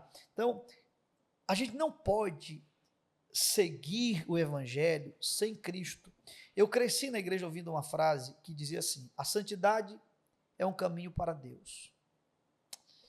E eu quero dizer que a santidade não é um caminho para Deus. É o contrário. Deus é o caminho para a santidade. Porque que santidade este homem pecador vai ter para Deus? Então, olha como as pessoas elas querem mudar, querem se ajeitar para dizer, agora eu estou limpinho para chegar diante de Deus. Ora, se eu fizer isso, a glória é minha. Então, eu não me banho e vou para Deus. Eu me banho em Deus. Fica essa dica para você aí. O homem quer se banhar, se arrumar e ir para Deus. Não, não. Você se banha em Deus. Você se limpa em Deus. Então, o que eu faço? Eu faço isso todo dia, lembrando. Senhor, é em Ti. A gente usa expressões, o Anderson, que a gente nem se dá conta. A gente ora e diz assim, em nome de Jesus. Em nome de, como se fosse já vamos lá, me ajudem, um mantra, né? Nome de Jesus, nome de Jesus. Mas o nome de Jesus não é um mantra, não é uma palavrinha mágica. O nome de Jesus é uma consciência. Imagina que alguém entrou aqui e diga assim, eu estou aqui em nome do presidente da República. Opa! Você pode não gostar, ou alguém pode não gostar do presidente em exercício, mas é o presidente, meu irmão. Você veio em nome do presidente? Quando eu digo em nome de Jesus, é isso, cara. É Jesus. É Jesus. Eu sou aceito por Deus por causa do nome de Cristo. Então, a gente não pode esquecer isso, meu amigo. Não podemos esquecer isso, porque se o homem esquecer isso, ele entra num caminho de afastamento de Deus. Às vezes, quando o homem acha que ele precisa ser santo sozinho para ir para Deus, ele acha que ele está correndo para Deus, mas ele está correndo de Deus. Entendi, pastor. É o contrário, perfeito. sabe? Pastor, eu tinha milhares e milhares, eu acho que vamos ter que gravar vários podcasts, porque a conversa está muito boa, né? Mas eu tenho uma pergunta muito direta que eu faço para todo convidado e eu queria ouvir isso de você. O que é Deus para você? Deus é... Ao mesmo tempo que é fácil, né, definir, é difícil. Mas eu diria para ti, Anderson, que Deus é... Deus não pode ser um aspecto da nossa vida. Deus é a minha vida. Deus não é uma área, sabe? Eu tenho minha área financeira, eu tenho minha área conjugal, eu tenho minha área, e eu tenho a minha área espiritual. Não, Deus não é uma área, Deus é a minha vida. Então, é assim que eu defino Deus. Deus é a minha origem, Deus é o meu destino, dele eu vim, para ele eu voltarei. O dia mais incrível da minha vida é quando os meus olhos irão vê-lo, como diz o apóstolo Paulo. Então é assim que eu defino Deus. Se é que é possível, né? Não tem como definir Deus. Ô, pastor, que benção, que benção. Rapaz, a conversa é tão boa, tão abençoada, que eu esqueci até do patrocinador. Olha aí, o patrocinador de peso. WF Imports, a melhor loja de importado do Brasil. Eu não trouxe o presente, que normalmente eu trago para o convidado aqui dentro, porque nós vamos lá conhecer. Eu já ganhei um presente, não, gente. mas Ganhei uma camisa linda, polo, que eu vou estar usando hoje na pregação, viu? É isso linda, aí. linda. E aí, pastor, o seu presente está lá, que a gente vai lá. Meu amigo. E a WF Imports, que tem nos ajudado, né, a ter esse propósito, né, do nosso podcast, né, de falar de Deus e falar de fé. Me permita só dar uma dica de empreendedorismo, que eu gosto muito dessa dica, porque, para quem não sabe, eu também tenho empresas, né? E uma das minhas empresas, que é a minha principal empresa hoje, ela nasceu por essa dica. Eu poderia dar ela aqui? Pode. Mudou minha vida essa dica, né? Na área empreendedora. Eu queria dizer isso para você que está nos assistindo aqui.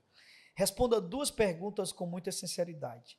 E se elas, de repente, apontarem para a mesma coisa, tenha certeza que nasceu uma carreira de muito êxito, de muito sucesso. Primeira pergunta que você tem que responder hoje. O que você faz com tanto prazer, com tanto deleite, que você seria capaz de fazer de graça por toda a sua vida?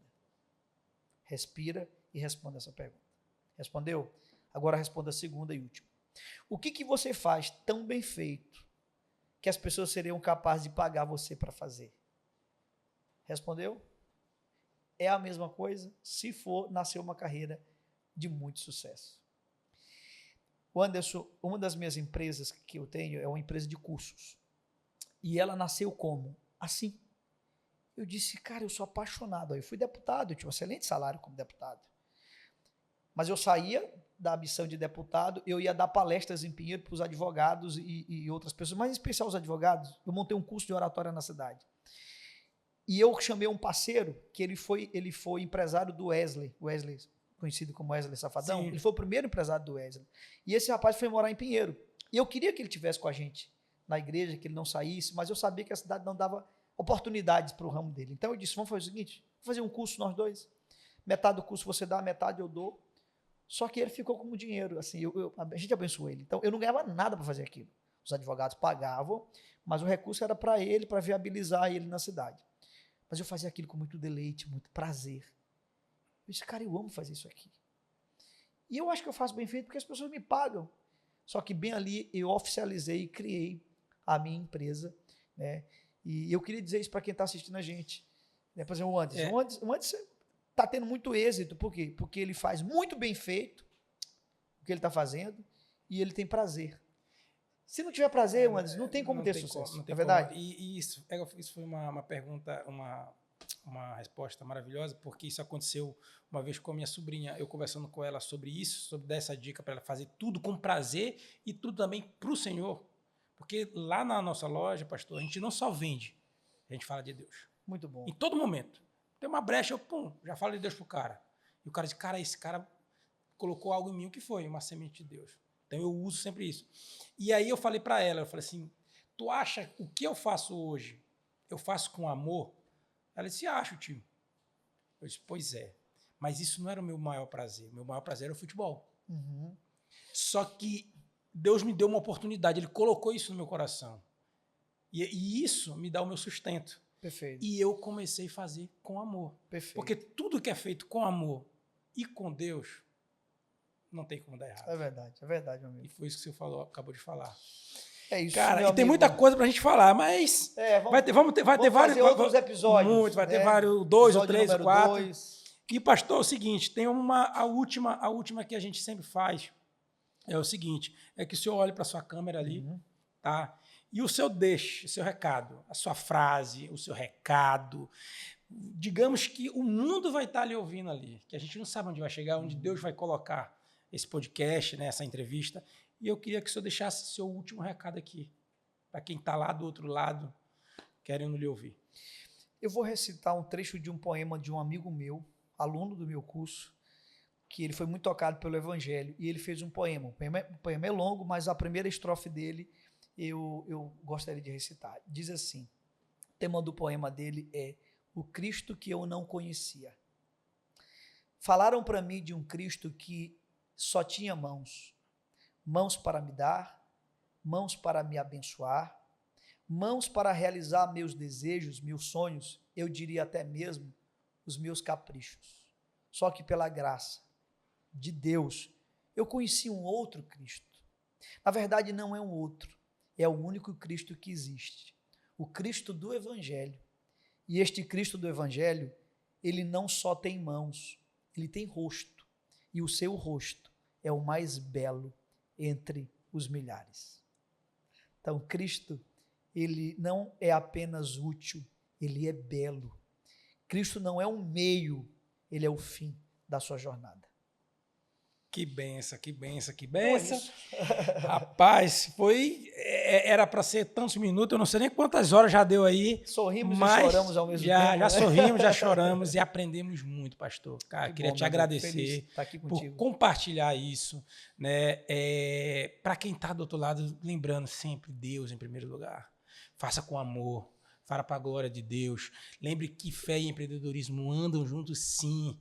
Que crente tem que ser valorizado, que ele também pode ser crente, mas ele pode ser um grande empresário, né? Que foi colocado, que também crente tem que estar na política, sim, se for um chamado. Verdade. E faça para a glória de Deus, fala para a graça de Deus. Então, pastor, cara, queria te agradecer muito de coração por estar aqui, por estar dividindo isso contigo. Sabemos que é para a graça de Deus, é para a glória de Deus, foi Deus que nos conectou, Amém. né? E que a gente possa continuar sendo usado, né? Que o Senhor possa, com o seu ministério lá, que é maravilhoso, eu acompanho. Quem não conhece lá em Pinheiro, lá no Maranhão, vá visitar lá em Pinheiro, que você vai ter algo muito especial ali naquela igreja, tá? E você que ainda não se inscreveu no WFcast, no YouTube, se inscreva, compartilha, manda pro vizinho, não perca esse episódio aqui por nada, porque eu tenho certeza que vai edificar a sua vida, a sua casa, a sua família. Tamo junto, que Deus abençoe. É nóis.